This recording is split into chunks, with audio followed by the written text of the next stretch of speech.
بس يعني ما أدري بس ما راح أخبرك بعدين. Hei! Ootko kunnossa? Hei! Herätys!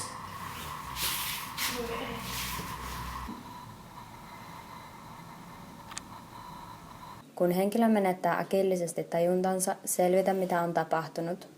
Saatko henkilön hereille? Herättele häntä puhuttelemalla ja ravistelemalla. Soita hätänumeroon 112. Voit myös huutaa apua ja pyytää paikalla olevia tekemään hätäilmoitus numeroon 112.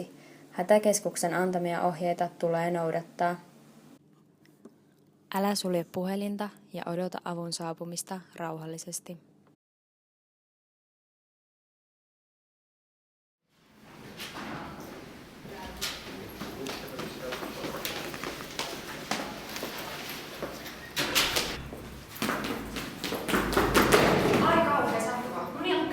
Pääsetkö siirtymään tänne alas?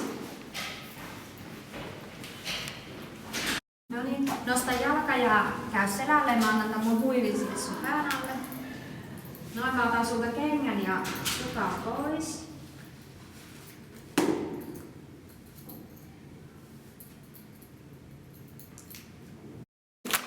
Nyt mä laitan kylmää tähän sun nilkkaan. Sitten mä laitan tän painassidoksen tähän sun nilkkaan.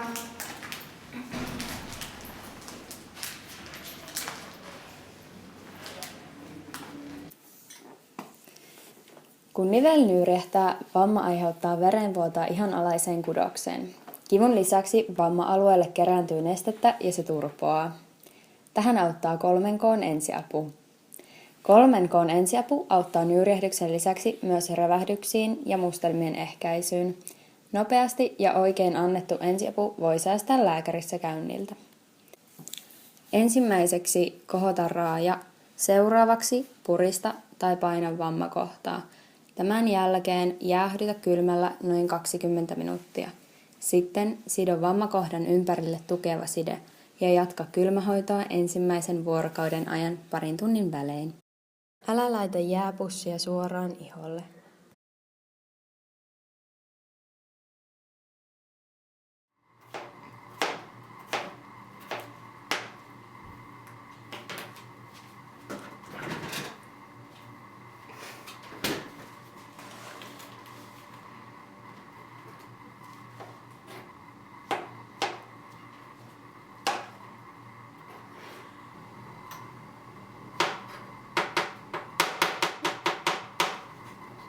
Hei Essi! Otat sä teetä? Joo.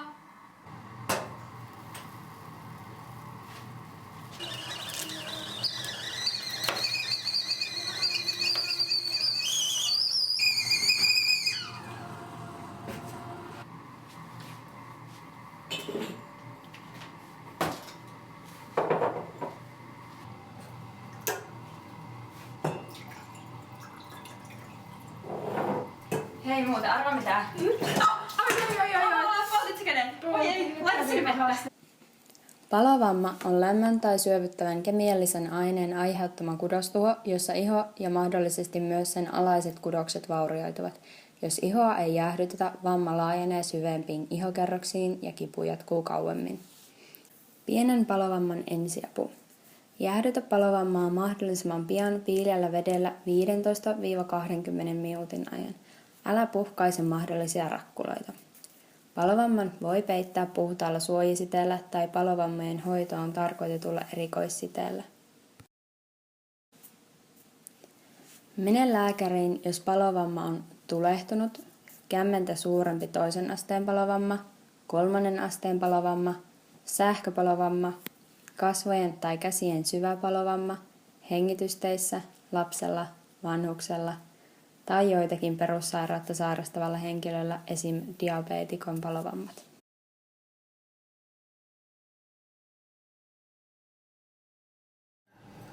Hei, nyt me ruvetaan lähtemään jo. Joo, hei täytyy. Mä tiskaan, niin lähetään lihaset vielä. Okei. Ootko muuten aloittanut pakkaamisen jo? Voi ei, mulla meni lasirikki. Hei, tarvitsetko apua? Ei, kyllä mä varmaan saan nää. Ai! Hei, näytä sitä. siellä asiasiruja? Ei mennyt. Okei, no paina sitä sormella.